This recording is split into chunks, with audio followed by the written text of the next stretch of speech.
They call me Diamond Dave, and full name Diamond Dave Whitaker, Whitaker. Well, I came from Minneapolis, Minnesota. I got here in 1957, having heard and read that something was going on here. They talked about poets gathering.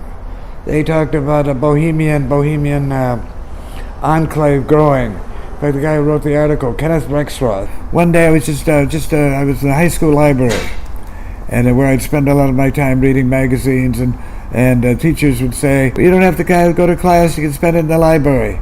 Or you can go to the University of Minnesota library. And I remember one day, I'm reading Nation magazine, which was a left-wing, liberal, in the 50s. We're going back to the 50s, I have you know, I'm 78 years old. I want you to know. And there was an article. It said The Mature Bohemians. How interesting, by Kenneth Rexroth. And he talked about what he called the first Bohemian enclave. It was a ground where music and poetry and all of that was coming together in North Beach, San Francisco. So I read the article, and I had no idea what I wanted to do. Best thing, I thought I was going to be a hobo if I was experimenting by riding freight trains around and so on. That seemed like the free life to me.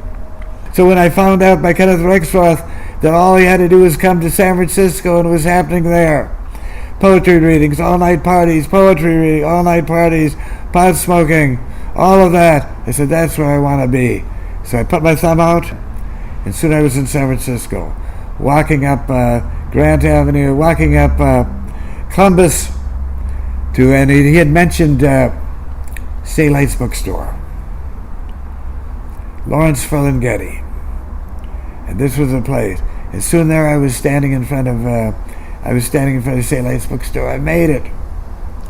And there it was, this young bearded guy. He was middle-aged to me, but he was really a young guy.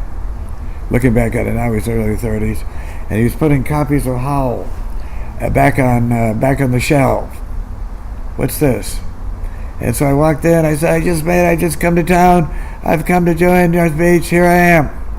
Well, he said, well, I'm Lawrence Ferlinghetti. Welcome.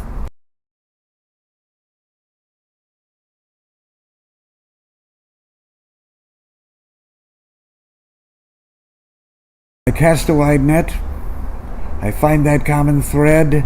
I let life flourish, and includes the part and parcel of that wide net is poetry, and what poetry has meant to me in my life, and what poetry has meant to me in my life.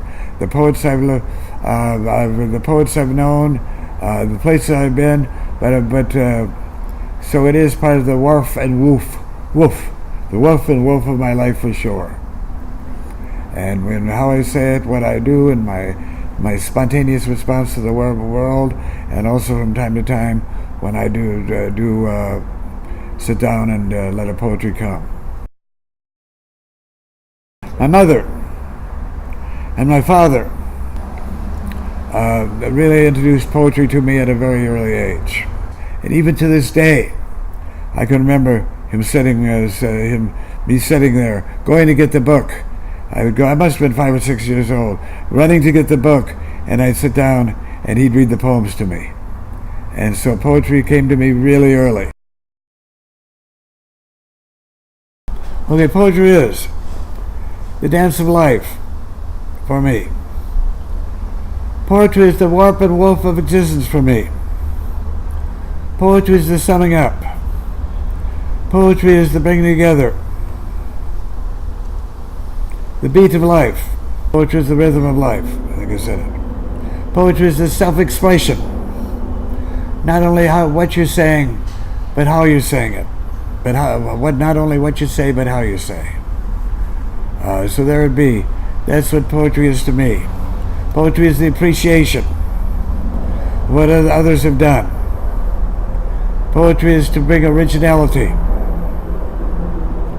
to how you express yourself, to get out of the ordinary monotony and boredom of life itself. That's what poetry is to me. Speaking in the frame of spontaneity. There you be.